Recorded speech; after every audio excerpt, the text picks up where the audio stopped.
EO यानी कार्यकारी अधिकारी की हत्या।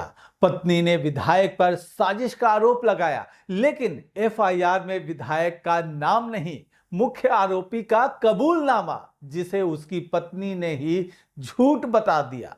पोस्टमार्टम पुलिस की थ्योरी से मेल खाता है और अब राजनीति भी इस केस में पूरी तरह उतर चुकी है। तो आखिर ईओ विमल कुमार का असली हत्यारा कौन है?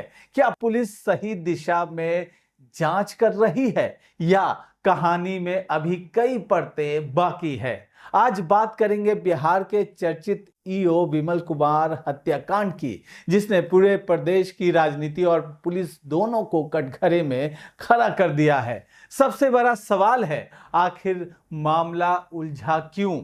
इस पूरे केस की सबसे बड़ी उलझन है बयानों का विरोधाभास। एक तरफ मृतक ईओ विमल कुमार की पत्नी बबीता कुमारी है, जिन्होंने खुले तौर पर डेहरी के लोजपा रामविलास विधायक राजीव रंजन सिंह उर्फ सोनू सिंह पर हत्या की साजिश रचने का आरोप लगाया। लेकिन जब एफआईआर दर्ज हुई तो उसमें विधायक का नाम नहीं है। एफआईआर में सिर्फ ड्राइवर मिथिलेश कुमार को नामजद किया गया है। आरोप है कि उसने अज्ञात सहयोगियों के साथ मिलकर ईओ की हत्या की। यहीं से शुरू होता है सबसे बड़ा सवाल।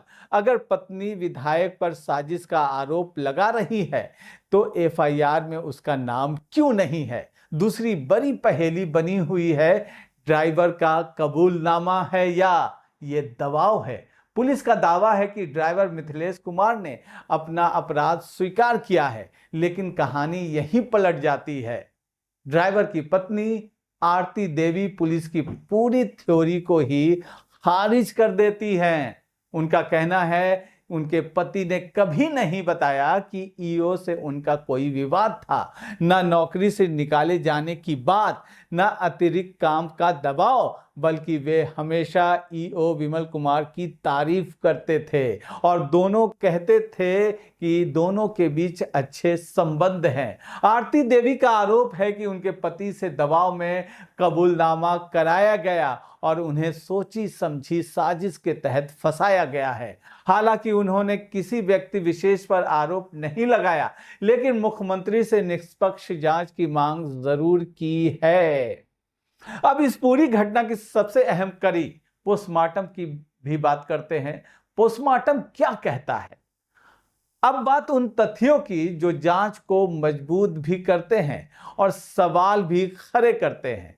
पोस्टमार्टम रिपोर्ट के अनुसार विमल कुमार की मौत शरीर पर लगी कई गंभीर अंदरूनी चोटों यानी multiple hard and blunt injury के कारण हुई।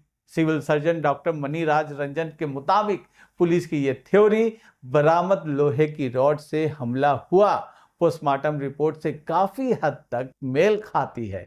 यानी मेडिकल रिपोर्ट फिलहाल पुलिस की जांच का समर्थन करती नजर आ रही है।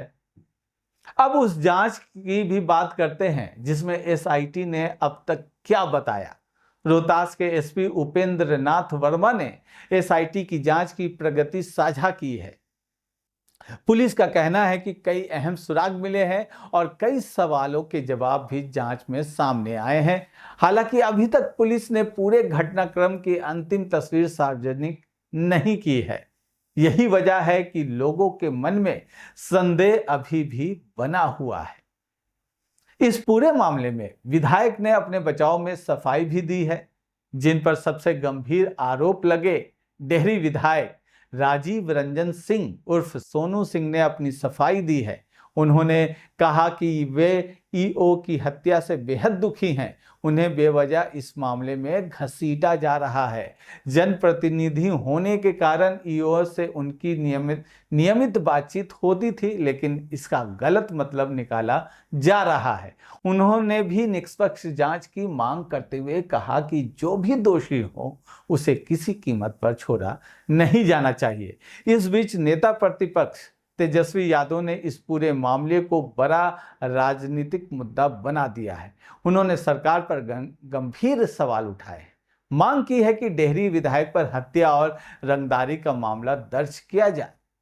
इतना ही नहीं, उन्होंने सरकार से यह भी पूछा कि अगर पहले ऐसे मामलों में एनकाउंटर की कार्रवाई हुई थी, तो क्या अपने सहयोगी दल के विधायक पर भी वही कार्रवाई होगी? तेजस्वी यादव ने साफ कहा है कि जब तक विधायक पर एफआईआर दर्ज नहीं होगी तब तक वे इस मुद्दे को उठाते रहेंगे। इस बीच मृतक ईओ विमल कुमार की पत्नी ने सरकार से आर्थिक सहायता की बड़ी मांग रखी है। उन्होंने परिवार के भविष्य को सुरक्षित करने के लिए 8 करोड़ रुपए मुआवजा और गैजेटेड रैंक की सरकारी नौकरी की मांग की है। उनका कहना है कि पति ही पूरे परिवार का सहारा थे। अब बच्चों की पढ़ाई, घर की जिम्मेदारियां और हर महीने 30,000 रुपए की ईएमआई, सब कुछ उनके सामने बड़ी चुनौती बन चुकी है।